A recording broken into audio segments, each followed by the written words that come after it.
նախ ուզում եմ հաստատել, որ ես մասնակցելու եմ, որովհետև կարծում եմ պիտի որ հայտնի լիներ կամ եթե հայտնի չի եղել, ես ընդունել եմ Ռուսաստանի Դաշնության նախագահի հրավերը մասնակցելու միջոցառումներին։ Երկրորդ մասով ուզում եմ ասել, որ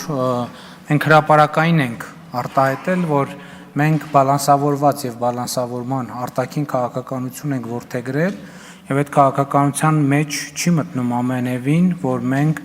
մի ուղղությամբ մեր հարաբերությունները կառուցելու ենք ի հաշիվ մեր այլ հարաբերությունների կամ առավել եւս այդ քաղաքականության տրամաբանության մեջ երբեք չի եղել, որ մենք Ռուսաստանի Դաշնություն այցեր չենք ունենալու եւ Ռուսաստանի Դաշնության հետ հարաբերությունները չենք զարգացնելու եւ չենք խորացնելու։ Ինձ համար ճիշտն ասած այդքան էլ հասկանալի չեն այդ մեկնաբանությունները,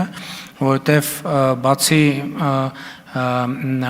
իհարկե միջոցառումը շատ կարևոր է, նաեւ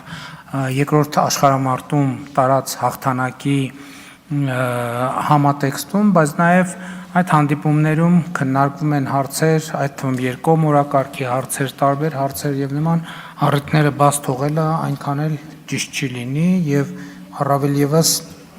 ես չեմ կարծում, թե այդ քննադատությունները տեղին են։